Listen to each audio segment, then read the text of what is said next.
जय हिंद दोस्तों। यूपीएससी केंद्र में आप सभी का फिर से स्वागत है। दोस्तों 67 बीपीएससी का जो रिजल्ट है वो आ गया है, आप लोगों ने देख ही लिया होगा।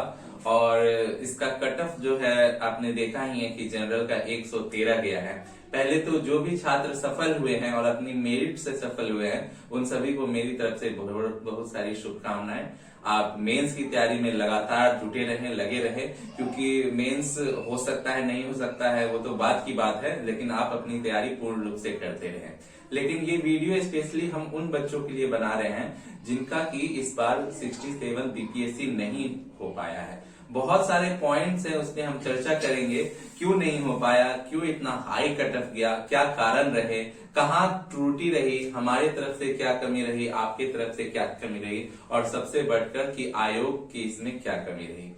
तो हम देखते हैं कि 67 बीपीएससी जो था उसमें 113 कट ऑफ चला जाता है। पहले जो आयोग है वो लगातार अपना नोटिफिकेशन जारी करती है, एग्जाम कैलेंडर जारी करती है, जिसमें डेट जो है वो बताती है रिजल्ट का कि आपको पब्लिश किया जाएगा 14 नवंबर को।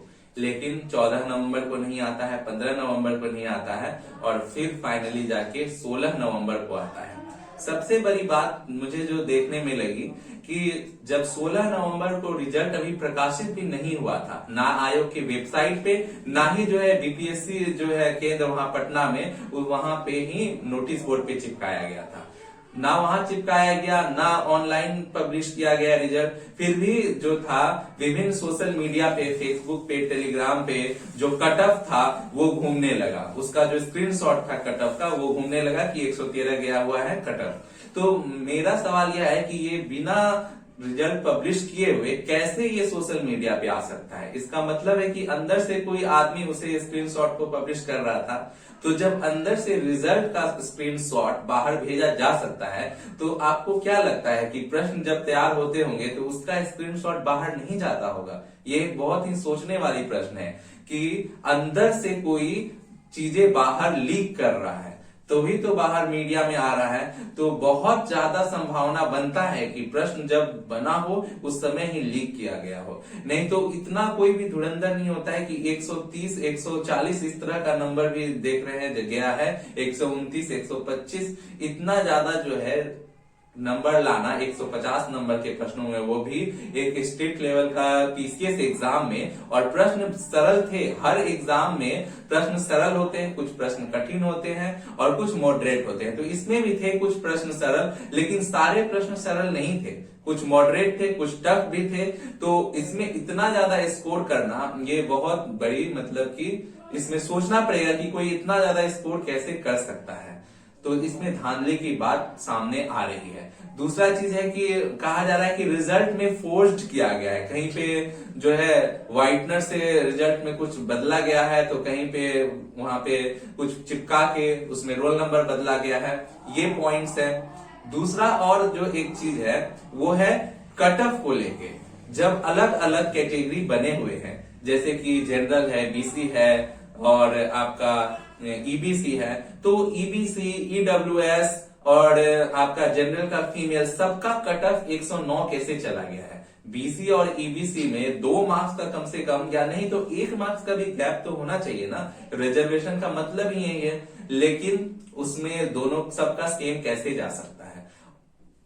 इसके बाद अन्य बातें भी हैं, सर आपसे चर्चा करेंगे। सर आपको क्या लगता है कि रिजल्ट में जो है क्या ऐसा हुआ है, क्या वाकई 113 नंबर जाना चाहिए? ये एक स्टेट लेवल के पीसीएस को शोभा देता है कि इतना 150 में 113 कट ऑफ चला जाए? क्या त्रुटि रही होगी, आपको क्या लगता है? धन्यवाद सर। नमस्कार दोस्तों, कैसे हो आप लोग? सभी बच्चों जिनका भी रिजल्ट हुआ है उनको बहुत बहुत बधाई मेरे तरफ से, और जिन बच्चों का नहीं हुआ है उनको निराश नहीं होना है। देखिए सर, आपने पूछा है इतना 113 कट ऑफ की उम्मीद तो नहीं थी, हमने भी बनाया था कि 108 से 10 के अंदर ही रहने वाला है।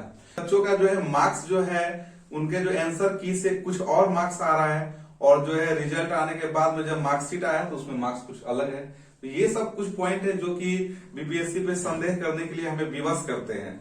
और आयोग जो है कुछ बोलना जो है 8 प्रश्नों के उत्तर जो है बदले गए हैं। ये एक आप सोचिए कि एक पीसीएस एग्जाम में प्रश्न जो है पहले उत्तर अलग दिया आयोग ने और फिर से 8 प्रश्नों के उत्तर जो है बदल रहे हैं, तो उनकी ये क्रेडिबिलिटी पे कितना बड़ा प्रश्न चिन्ह है कि वो प्रश्न भी ठीक से नहीं बना पा रहे हैं और उत्तर बार बार बदल रहे हैं और अभी भी कई प्रश्नों के उत्तर जो उन्होंने दिया है वो सटीक नहीं है।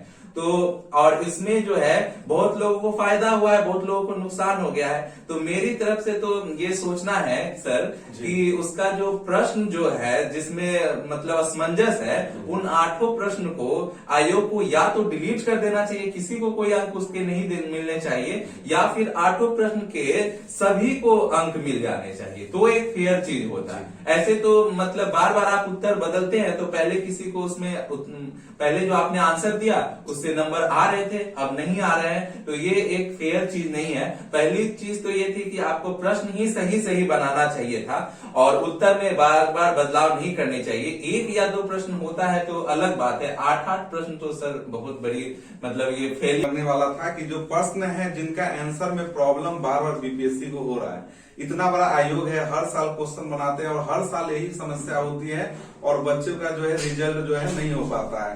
कटअप जो है, कटअप 102 पिछले बार गया था ईबीसी का, जनरल का कटअप जो है पिछले बार 108 गया था। लेकिन अब बच्चे कितना करें, बच्चे क्या 150 में 150 मार्क्स लाएंगे तब उनका रिजल्ट होगा। आयोग जो है सही से प्रश्न नहीं बना पा रहा है, ना ही उनका सही से आंसर कर पा रहा है, बच्चे को परेशानी होता है और बच्चे को मौका तक नहीं दिया गया है। बच्चे को मौका भी नहीं दिया गया कि वो विरोध कर सके।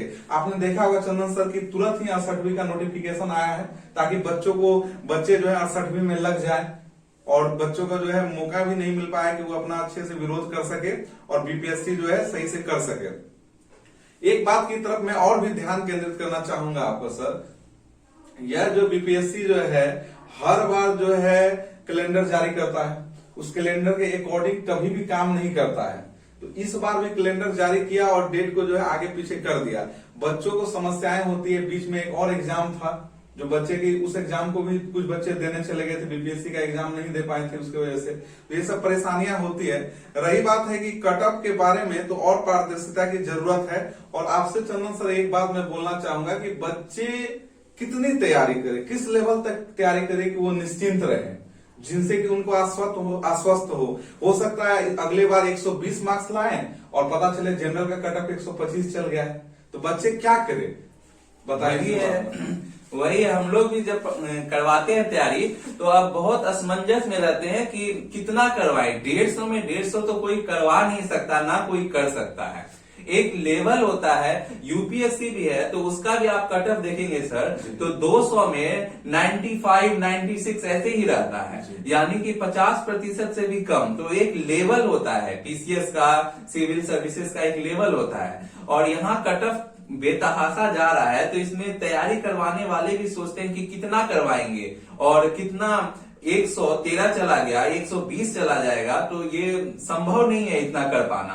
इसमें तो पता चलता है कि बहुत ज्यादा धांधली, बहुत ज्यादा सेटिंग होगा तो ही बच्चे कर पाएंगे। तो ये बहुत ही एक निराशाजनक स्थिति उत्पन्न होती है जिसको हम कोप अप कैसे करें। इसी रिगार्डिंग हम जैसे रिजल्ट आया, जब हमने रिजल्ट देखा हमने कटअप, तो उसके बाद हम वीडियोस भी नहीं ला पाए। हम सोचने लगे कि इतना ज्यादा कटअप गया है तो मतलब क्या इसका कारण हो सकता है। बहुत सारे निराश छात्र थे, बहुत फोन आ रहे थे, लगातार छात्र कमेंट कर रहे थे कि सर इतना अच्छा गया था एग्जाम फिर भी नहीं हुआ, कईयों के सपने टूटे, कई विद्यार्थी रो रहे थे। तो ये सच में एक बहुत ही निराशाजनक स्थिति है। उन छात्रों को मैं कहना चाहूंगा कि आप हिम्मत बिल्कुल ना हारे, इस बार छोड़ने की बात नहीं है। हम इस लड़ाई को लड़ेंगे और बीपीएससी को फिर से रिजल्ट जारी करना होगा या कुछ ना कुछ तो बदलाव करना होगा। हिम्मत हारने की बात नहीं है। अगर हम आवाज नहीं उठाएंगे तो फिर हमें ऐसे ही दबाया जाएगा। हमें आवाज उठाना ही होगा, सच्चाई को सामने लाना ही होगा। क्या बोलते हैं सर? देखिए सर, एक मेरे मित्र हैं, अवनीश नाम है उनका, पटना में थे। उनको जो है 111 मार्क्स आ रहा था, जनरल कैटेगरी से आते हैं वो। उन्होंने 50,000 रुपया का मेंस का सेट भी खरीद लिया और तैयारी करने लगे क्योंकि वो आश्वस्त थे। इस तरह बहुत सारे इंस्टीट्यूशन में बच्चों ने अपने पैसे लगा के जो है मेंस के पेपर खरीदे और उसका तैयारी में लगे हुए थे।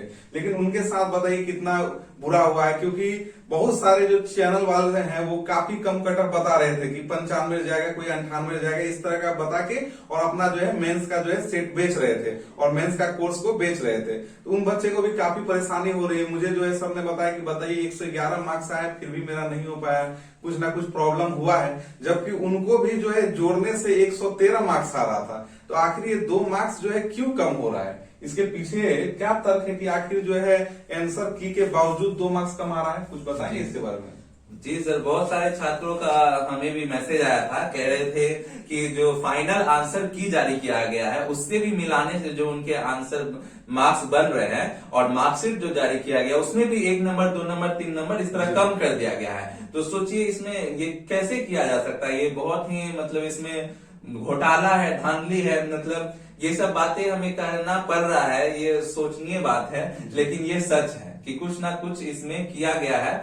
और बहुत कहना है हमारे जो बीपीएससी के चेयरमैन है कि लक फैक्टर, तो लक फैक्टर कितना ये हास्यास्पद बात है कि एक सिविल सर्विसेज के एग्जाम में वो बोल रहे हैं कि लक से बच्चे पास कर गए हैं। तो ये बहुत हास्यास्पद बात है कि इस तरह के यूपीएससी में कोई कहेगा कि लक से प्रीलिम निकल गया, तो ये तो बात नहीं होगी, मेहनत से ही होगा। और कुछ छात्रों का कहना है कि कुछ लोग जिनका रिजल्ट हुआ है कह रहे हैं कि बहुत अच्छे से तैयारी जिनका बच्चों ने किया उनका हो गया, ऐसा नहीं है सर। बहुत सारे छात्रों ने अच्छे से तैयारी किया था, लेकिन इतना ज्यादा मार्क्स लाना 150 में एक सिविल सर्विसेज के एग्जाम में काफी कठिन है। ये मतलब नॉर्मल चीज नहीं है कि इतना ज्यादा मार्क्स ले आया जाए। तो ये बात बिल्कुल गलत है कि जिन्होंने नहीं पढ़ा उनका नहीं हुआ और जिन्होंने किया पढ़ा उनका ही हो गया है, ऐसा बात नहीं है। कुछ ना कुछ इसमें चीटिंग है। जैसे कि आप रिजल्ट में भी देखेंगे सर, तो कई रोल नंबर एक साथ है, लगातार है, तो ऐसा तो नहीं हो सकता कि एक ही रूम में सभी बच्चे होशियार चले जाए, ऐसा संभव नहीं है। लेकिन एक ही मतलब लगातार रोल नंबर के रिजल्ट कैसे आ सकते हैं, ये भी सोचने वाला प्रश्न है। कई इसमें पॉइंट्स ऐसे हैं ना जो दिमाग को झकझोर देता है कि जरूर इसमें बहुत बड़े लेवल पे गड़बड़ी हुआ है। क्योंकि जब एग्जाम दोबारा से होने वाला था, एग्जाम कैंसिल हुआ था 67 के, तो उसके जो मेन आरोपी थे वो सब अभी भी नहीं पकड़े गए हैं। वो सब किया हुआ कुछ भी नहीं, उसके बारे में निर्णय अभी तक हो पाया है। तो जो अंदर के लोग इसमें संलिप्त थे, जिन्होंने लाखों रुपए ले लिया था घूस, वो तो पास करवाने का प्रयास करेंगे ना कि जिनसे पैसा लिया उनको पास करवाएं। तो इसीलिए ये मुझे लगता है कि बहुत ज्यादा इसमें गड़बड़ी है। इसमें हमें आंदोलन करना चाहिए, ट्विटर कैंपेन, आंदोलन, और सब कुछ शांतिपूर्ण तरीके से। एक बात मैं कहना चाहूंगा, किसी तरह का हिंसा या कुछ भी इस तरह का नहीं करना चाहिए, मतलब उपद्रव वाला चीज। नहीं तो आपने देखा है कि पहले भी जब उपद्रव हुआ था रेलवे वाला या फिर आपका ये आर्मी वाला जो आया था अग्निपथ, तो बहुत ही बर्बरता से शासन ने काम किया था। तो आपको बिल्कुल गांधी जी के रास्ते पे चलना है। जब इतने मतलब बड़े अंग्रेज थे वो भाग खड़े हुए, तो फिर ये तो छोटी सी बात है। अगर आप अहिंसापूर्ण तरीके से हम लोग आंदोलन करेंगे तो जरूर इसका जवाब हमें कुछ मिलेगा। जी, सर ने बहुत अच्छा बोला है। और हमें बस जो है बहरों को सुनाना है। भगत सिंह ने बोला था ना कि बहरों को हमें सुनाना है। हम लोग सब अपनी आवाज को जो है बुलंद करेंगे और जो है आयोग को इस पे विवश करेंगे कि आयोग इसको जांच करे, क्या प्रॉब्लम है इसमें, आखिर इस तरह क्यों हो रहा है। सरकार का भी ध्यान इस ओर केंद्रित हो और बच्चे जो है आप लोग निराश ना बैठे, इस पे जो है अपना जरूर विचार रखें ताकि जो है और भी इस चीजों में गड़बड़ी को सुधारा जा सके। हर बार का ये हो गया है आयोग का। बताइए 67वीं बीपीएससी तो शुरू से ही विवादास्पद था। आपने देखा कैसे प्रश्न पेपर लीक हो जाता है इतने बड़े एग्जाम का, जो एक जो है एसडीएम रैंक के एग्जाम का प्रश्न पेपर अगर लीक हो जा रहा है तो कितनी दुखद बात है। और आयोग इस पे जो है कड़ा से एक्शन भी नहीं लिया। सरकार भी जो है इसको जो है लगा कि अच्छे से मतलब पारदर्शिता के साथ सरकार का भी कुछ कड़ा रूप देखने को नहीं मिला है। तो आप सभी बच्चे जो हैं इस पे जो है अपना विचार रखें कि सरकार इस चीज को सुने, अपने संज्ञान में ले और इस पे जो है जांच कमेटी बैठनी चाहिए और क्या प्रॉब्लम हो रहा है, आखिर इतना कटअप जाने के पीछे क्या रीजन था, आयोग को इसका जवाब देना चाहिए। और लक फैक्टर कुछ नहीं होता है, मेहनत सबसे बड़ी फैक्टर है। इतने बच्चे मेहनत करके परेशान है। और इस बार का अब जो है चंदन सर जो है इस बार जो फॉर्म आया है उसके बारे में आपको कुछ बताएंगे, क्या क्या उसमें सुधार की जरूरत है और किस तरह के फॉर्म उन्होंने निकाला है, इस पे जो है कुछ चर्चा करेंगे।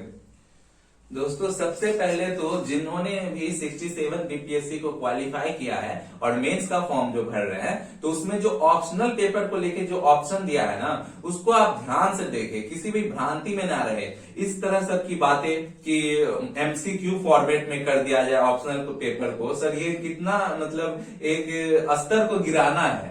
जो एक सिविल सर्विसेज का एग्जाम है उसमें ऑप्शनल पेपर जो है एमसीक्यू फॉर्मेट में रहे, मतलब रेलवे का एग्जाम थोड़ी चल रहा है कि टिक करने वाला हर लेवल पे रहेगा। ये बिल्कुल नहीं, ये सब चीजें को आप ना टिक करें। जो भी ऑप्शन 3-4 दिए गए हैं, जैसे कि एक तो है कि ऑप्शनल पेपर को हटा के आपका ऐसे पेपर लाया जाए, या फिर एक जो ऑप्शन दिया गया है कि ऑप्शनल पेपर को जो है वो कर दिया जाए पासिंग इन नेचर, यानी कि इसके मार्क्स ना जोड़े जाए, सिर्फ इसको पास किया जाए। जैसे कि आपका कंपलसरी पेपर हिंदी है, जैसे कि उसको बस पास करना, उस तरह कर दिया जाए। तो और चौथा पॉइंट उन्होंने ऐसा दिया है कि स्केलिंग की जाए, लेकिन पता नहीं हमें कि किस तरह से स्केलिंग होगा।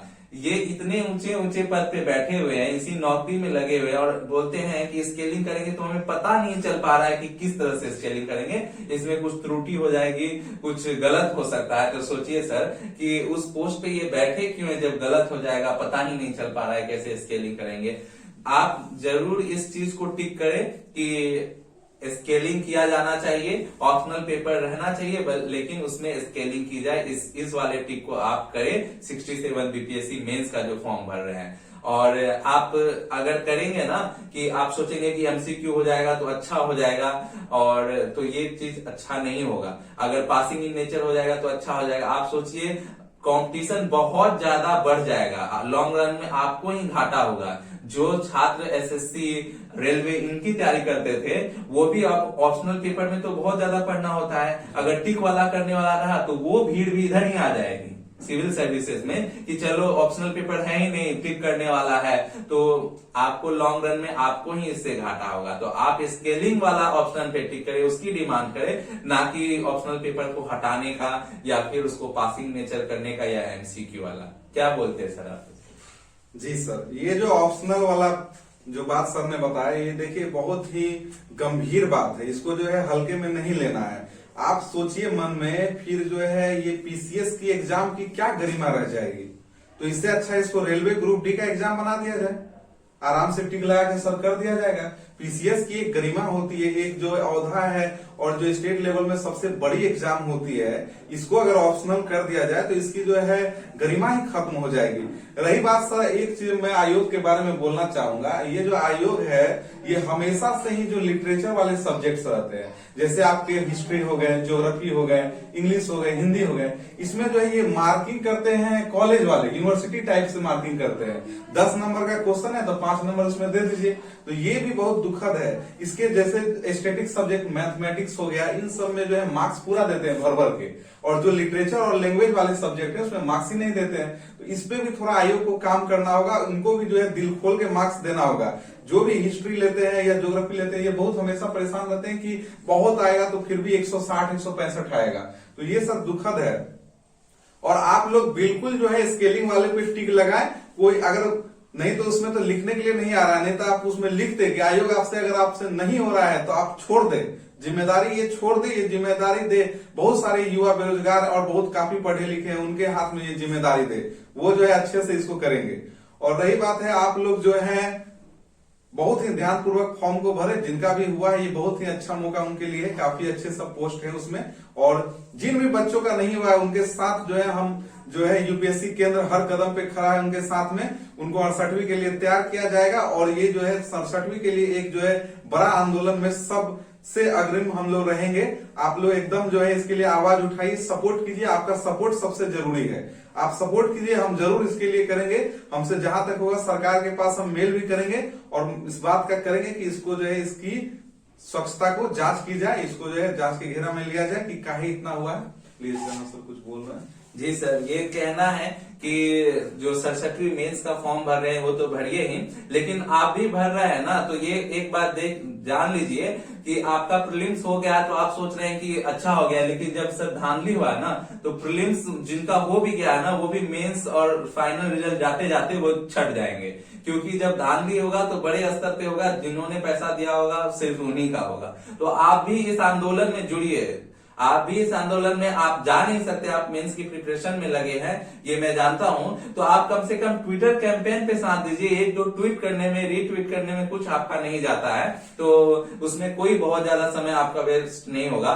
तो जो ट्विटर कैंपेन चलने वाला है 22 तारीख को कल सर, तो उसमें आप जरूर हिस्सा लीजिए ट्विटर कैंपेन पे और सबको सहयोग कीजिए। ये हम सब की लड़ाई है और ये पारदर्शिता की एक सच की लड़ाई है, तो इसमें आपको जरूर साथ देना चाहिए, क्योंकि कल को आप अगर बनने जा रहे हैं अधिकारी तो आपको सच का साथ जरूर देना चाहिए। अब जो हम 68वीं बीपीएससी का जो फॉर्म आया है उसमें जो कुछ बातें हैं उस पर हम बातें करते हैं।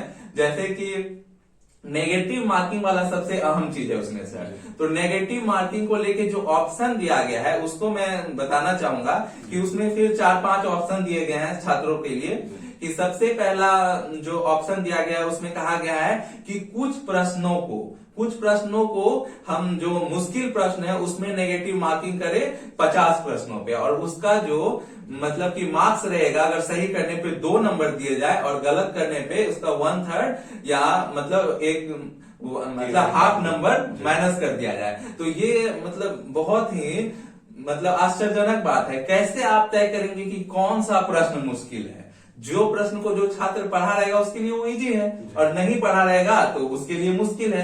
तो कौन से प्रश्न मुश्किल है ये कैसे पता चलेगा? जो यूपीएससी वाले छात्र भी बीपीएससी देते हैं, तो जो उस पैटर्न पे प्रश्न रहेगा तो वो उनके लिए इजी है ना, और जो यहाँ से कर रहे हैं सिर्फ बीपीएससी के उनके लिए मुश्किल है। तो ये मुश्किल और आसान चूज करना बहुत डिफिकल्ट है, तो ये वाले ऑप्शन पे आप बिल्कुल टिक ना करें। सेकेंड ऑप्शन जो है उसमें यही बात है कि मुश्किल वाले प्रश्नों पे जो है आपका नेगेटिव मार्किंग हो, लेकिन सभी प्रश्नों पे मार्क्स जो है वो 1-1 ही रहे, 2 ना रहे बल्कि 1-1 ही रहे मुश्किल प्रश्न पे भी, और नेगेटिव उसका 1/4 हो। तो ये भी फिर मुश्किल आसान वाली बात है, तो ये भी मैं चाहूंगा कि आप बिल्कुल ना करें। थर्ड ऑप्शन जो दिया गया है कि नेगेटिव मार्किंग में कि आपका जो है सभी प्रश्न जो है वो उस पे नेगेटिव मार्किंग कर दी जाए, और मतलब कि मुश्किल आसान वाला कोई बात नहीं है, सभी प्रश्नों पे नेगेटिव मार्किंग की जाए। तो ये वाला ऑप्शन आपको चूज करना है। एक जो ऑप्शन और दिया गया है कुछ इसी तरह का, वो मुझे अभी ध्यान नहीं आ रहा है, लेकिन ये मैं बताना चाहता था कि आप ये ऑप्शन को चुने कि अगर नेगेटिव मार्किंग करना ही है तो आप सभी प्रश्नों पे कर दे और सभी प्रश्नों के अंक जो है वो समान रहे, 1-1 ही रहे। ये नहीं कि कोई प्रश्न पे 2 नंबर, कोई प्रश्न पे 1 नंबर, सभी समान होने चाहिए सभी पे अगर नेगेटिव करना ही है। और अतुल प्रसाद जी ने कुछ भी नहीं कहा है कि ई ऑप्शन को जब नेगेटिव लाना है, तो ऐसा कोई भी एग्जाम नहीं है दुनिया में जिसमें नेगेटिव भी और ई ऑप्शन भी है। कोई जितने सारे स्टेट और उस किसी में भी नहीं है, तो ये उनको ऑप्शन ई को हटाने के लिए भी हमें लगता है कुछ ना कुछ मांग रखनी पड़ेगी कि जब नेगेटिव लाना है तो ऑप्शन ई को हटाया जाए। हाँ सर, मैं आपको यही बोल रहा था कि ये जो बीपीएससी में जो ई ऑप्शन है ये तो अपने आप में निगेटिव से भी मुश्किल है। बच्चे जो है बहुत बार आंसर जानते रहते हैं कि 1 या 2, लेकिन इसमें जो ई ऑप्शन है ये बहुत गंभीर बनाता है प्रश्नों को, जिसके वजह से बहुत बच्चों का बहुत प्रश्न गलत भी हो जाता है। तो ये ऑलरेडी निगेटिव से ज्यादा ये जो है मुश्किल था। अब जो है निगेटिव ला रहे हैं उसमें भी तरह तरह की आप जो है पूछ रहे हैं बातें। मैं तो बोलता हूं कि सभी बच्चे मिलके एक बार पुरजोर जो है आयोग का जो है विरोध करें और इस सिस्टम को खत्म कर दे। या तो आपको निगेटिव रखना है तो आप सभी प्रश्नों पे निगेटिव रखिए सर, और नहीं रखना है अगर तो आप ई ऑप्शन को हटाइए। सबसे पहले आप ई ऑप्शन को हटाइए। अगर ई ऑप्शन है तो आप निगेटिव फिर क्यों ला रहे हैं? प्रश्नों को कितना जटिल बना रहे हैं आप। तो इस पे आप बच्चे जो है ध्यान पूर्वक उसी में टिक लगाएंगे कि हर प्रश्न पे होना है निगेटिव तो हो। ये 50% वाले में मुश्किल हो जाएगा, काफी आपको परेशानी होगी। अभी आप लोग देख नहीं पा रहे हैं भविष्य, पर ये काफी गंभीर परेशानी हो जाएगी बच्चों के लिए। और आप जो बच्चे लोग हैं इस चीज को थोड़ा गंभीरता से लीजिए। रिजल्ट नहीं हुआ, निराश बैठे हैं, उससे अच्छा है कि लड़कर संघर्ष करें। संघर्ष करना बहुत जरूरी होता है। बहुत से बच्चे सोच रहे हैं सर 68वीं भरे कि 68वीं नहीं भरे, इतना काफी कम सीट है। रिजल्ट को देखकर, इतना ज्यादा कटअप को देखकर बहुत निराश है। उनके लिए सर आप कुछ बोलना चाहेंगे? देखिए, आप निराश मत होइए, संघर्ष करिए। जो संघर्ष करता है ना वही विजय पाता है कौन विघ्न ऐसा जग में, टिक सका आदमी के मग में। खमठोक ठेलता है जब नर पर्वत के जाके पांव उखड़। तो जब मानव जोर लगाता है ना पत्थर पानी बन जाता है। तो ये रामधारी सिंह दिनकर जी की जो कविता है, ये रगों में हमारे जोश और जुनून भरता है और यही हमें देता है ज्ञान कि हमें संघर्षरत रहना चाहिए। आदमी के लिए कुछ भी मुश्किल नहीं है। और जो महाभारत, हमारे रामायण, सब में ये बातें कही गई है कि हमें जो है सच का साथ देना चाहिए और जो है अन्याय को सहन करना भी खुद में एक बड़ा अन्याय है। तो ये जो आयोग अन्याय कर रहा है, इस अन्याय को आप सहन ना करिए, आप संघर्षरत रहिए, इस आंदोलन को आप चलाइए और सच्चाई सबके सामने आना चाहिए। अगर आयोग सही है तो ये भी सबके सामने आना चाहिए और ये गलतियां ये दिख रही, इन सब का उन्हें जवाब देना चाहिए। और बाकी रह गई 68 बीपीएससी की, तो आप संघर्षरत रहिए, ये सब छोड़िए नहीं। अगर आप छोड़ देंगे तब तो जाहिर सी बात है नहीं ही होगा ना। और अगर आप संघर्षरत रहिएगा, आप प्रयास करते रहिएगा, तो कभी ना कभी तो आपको आपकी मंजिल जरूर मिलेगी। तो मेरा यही कहना है कि आप निराश ना होइए, हताश मत होइए, बल्कि संघर्ष करिए, अपनी आवाज बुलंद करिए, मेहनत करते रहिए, सफलता आपको जरूर मिलेगी। केंद्रित करना चाहूंगा, संघर्ष का मतलब हमेशा से जो है हिंसा नहीं होता है। जी, संघर्ष आप करें तो आप जो है एकदम गांधी जी को मानने वाले हम लोग हैं, अहिंसा और सत्य के रास्ते पे करें, क्योंकि हिंसा को आप बिल्कुल रास्ता ना अपनाएं, अहिंसा में विश्वास जी। करें। अब भगत सिंह भी जो थे वो हमेशा से इसी का सपोर्ट किए हैं कि जो ये बम और पिस्टल जो है कभी भी क्रांति नहीं ला सकती है। भगत सिंह ने उन्होंने खुद बताया है। तो आप हम लोग इनको मानने वाले हैं, महात्मा गांधी, भगत सिंह और महावीर जी को। तो आप जो है इस चीज को ध्यान रखें, संघर्ष करना है, हमें संघर्ष से पीछे नहीं हटना है, पर हमारा रास्ता जो है हिंसावादी नहीं होना चाहिए, हमें अहिंसा के मार्ग पे होकर चलना है। हमें बस सरकार को सुनानी है, सरकार को ध्यान केंद्रित करनी है। इस बीपीएससी में जो है काफी धांधली और काफी गड़बड़ी हो रही है। सारा जो शक्ति है वो युवाओं और आपके और हमारे हाथ में है। तो हम जो मिलकर अगर संघर्षरत रहेंगे तो बिल्कुल जो है आयोग को सुनना होगा। आयोग पहले भी सुना है, आज भी सुनेगा। तो हमें मिलकर इसका करना है विरोध। और रही बात है, आप सभी बच्चे जो है पढ़ाई ना छोड़े, पढ़ाई बिल्कुल ना छोड़े। जो है हमारा भी वीडियो जो है लगातार आएगा, उसको जो है आप फॉलो करें। हमें अपना जो कर्तव्य है वो नहीं छोड़ना है। आप लोग खुद ही आप इतना समझदार हो गए हैं कि हमें आपको क्या बताएं, लेकिन एक चीज है कि संघर्ष कभी व्यर्थ नहीं जाता है। संघर्षरत रहे और जो इंसान, वही इंसान जिंदा है जो संघर्ष कर रहा है, वरना वो मृत समान है। आपने सुना ही है इस बात को। तो आप लोग जो है जी जान लगाकर मेहनत जारी रखें, संघर्ष करें और जो है गलती के खिलाफ जो है आवाज बुलंद करें। जहां भी अन्याय हो उसके खिलाफ जो है खड़ा रहे। और आप लोग जो है कल के कैंपिंग में बढ़ चढ़ के हिस्सा ले। जितने भी लोग ट्विटर पे हैं वो जरूर जो है बीपीएससी के आयोग को सुनाने का काम करें, ताकि उसका जो है आंख खुले। जी सर, मैं भी यही कहना चाहूंगा दोस्तों कि आप इस संघर्ष में लगे रहें और अपनी तैयारी को बिल्कुल ना छोड़ें। जहां आप कमजोर पड़ेंगे, जहां आपकी मेहनत में कमी आएगी, वहां आपसे ये जो है दांव वो निकल जाएगा। तो आप मेहनत लगातार करते रहें और जो ये आवाज बुलंद करनी है, ये आवाज को भी आप बुलंद करते रहें। और मैं कहना चाहूंगा कि 68 बीपीएससी को लेके हमने भी जो विजय बैच शुरू किया गया है, उसमें बहुत अच्छे से सारी क्लासेस करवाई जा रही है और बहुत गहराई से करवाई जा रही है। एक जो यूपीएससी और बीपीएससी इनका लेवल होना चाहिए, उस हिसाब से करवाया जा रहा है। और खासकर बीपीएससी को मद्देनजर रखते हुए उनके प्रश्नों को आकलन करके किस तरह के प्रश्न आते हैं, ये करवाए जा रहे हैं। आप उस बैच से भी जुड़िए, उसे लगातार देखिए और अपनी तैयारी को बहुत ही अच्छे से मुकम्मल कीजिए। और बाकी ये जो संघर्ष है, ये तो आपको करना ही है। इस चैनल से हम लगातार आपसे जुड़े रहेंगे और एक एक पल आपके साथ हम खड़े रहेंगे। तो इस चैनल से साथ भी आप भी जुड़े रहें और आप अपनी आवाज बुलंद करें। धन्यवाद।